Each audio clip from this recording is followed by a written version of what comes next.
My name is Evel Knievel. I'm a professional daredevil.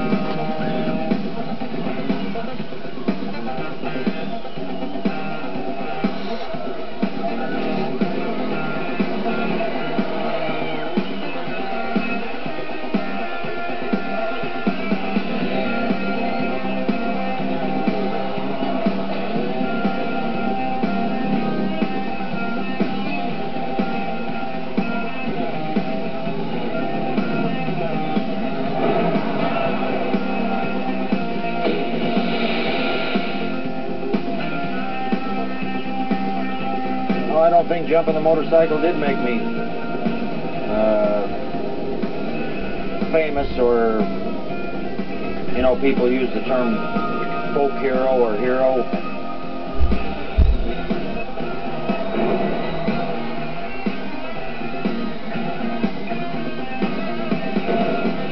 Being a hero in the United States of America is the shortest lived profession that anybody could ever hope to participate in.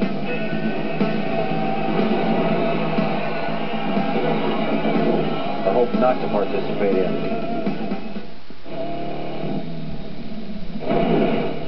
Teddy Roosevelt said one time that it's better to try and win glorious triumphs and victories, even though you're checkered by failure and fate, than to rank with those poor spirits who neither enjoy victory or defeat because they've lived in such a great twilight that they've never tried either one. So rather than be a painter of the Brooklyn Bridge or work in the Lincoln Tunnel in New York City and suck all that carbon dioxide in every day and live in those ghettos, I decided to fly through the air and live in the sunlight and enjoy life as much as I could, and that's just what I'm doing. When you do what I do for a living, you have to have a positive mental attitude. If that positive mental attitude doesn't work when you make that jump, you have to be man enough to handle the circumstances. In my case, I'm man enough. You have to have a certain mental attitude about this, out of step with society. You got to go out there with an attitude to really grab somebody and beat them into the ground, to be a champion, to be a winner. And I had to have a killer instinct in me to beat what was probably the toughest competitor in life to me, and that was Father Time, death. And I figure there are three mysteries to life. Who we are, where we came from, why you do what you do, and where you're going to go. Nobody knows the answer to those questions. Well, I don't know why I did what I did. I did what I did. I do what I do because I'm Evel Knievel, and I don't question it.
During a course of the 3.5 years, I underwent 14 major open reduction operations where they would cut me open, put steel into me, or take it out of me.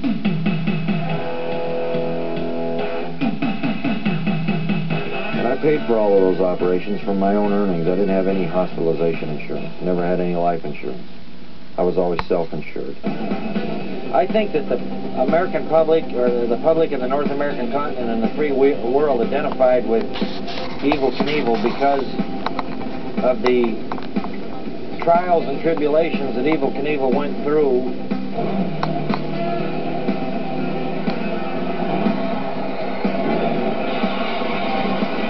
And the times that he got up when everybody thought that he never could.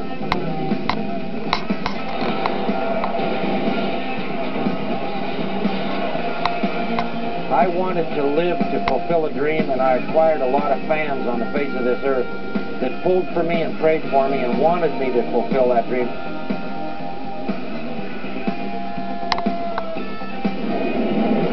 The bottom line is that a man can fall many, many times in life, but he's never a failure until he refuses to get up.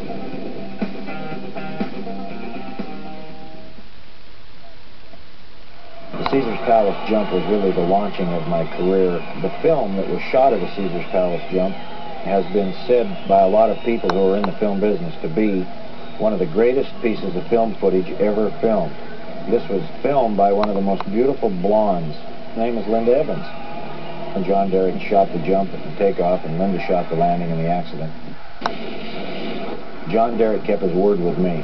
You know, he could have taken that film and done something with it, but he gave me his word that no matter what happened, that that film would belong to me and that he would show it to nobody.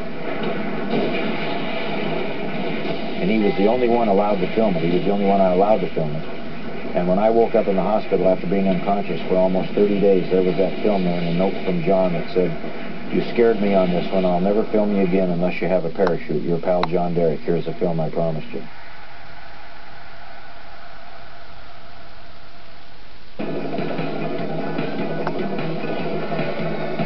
The jump that I made in Seattle, at the time I made it, I had staph infection.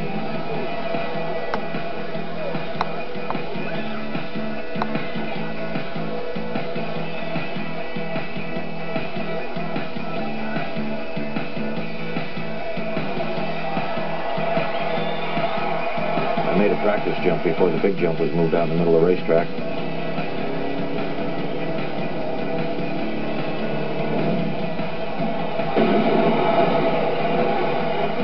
I almost tore the rear wheel off of the motorcycle.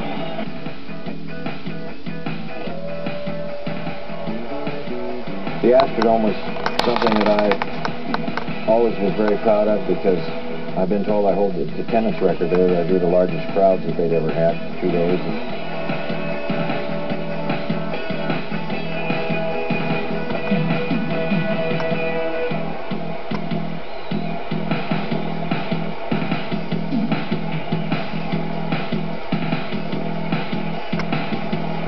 And it was really a big thing for me because it was the first time I was ever there and I always wondered about it.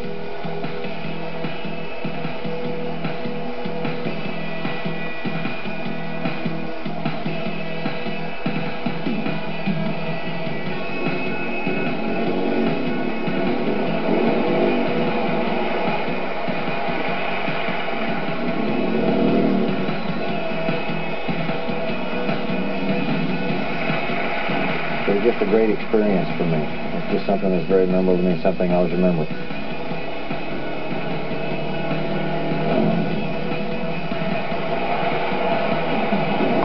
On top of that, the jumps were successful, and that meant a lot to me.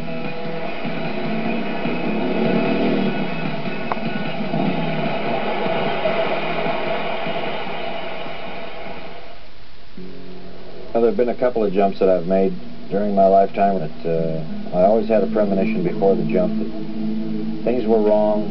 Maybe I'd done something I felt was wrong that I shouldn't have done, and maybe there's some reason I couldn't make the jump right. I was going to get hurt.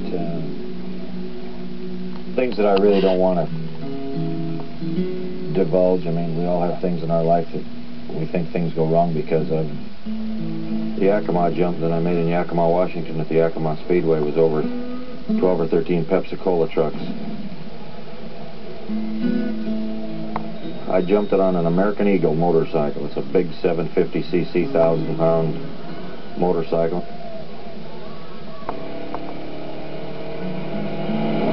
This jump was sponsored by my good friends John Knoll and Don Tremble of Pepsi-Cola Bottling Company in Yakima. Boy, I sure didn't want to miss this jump.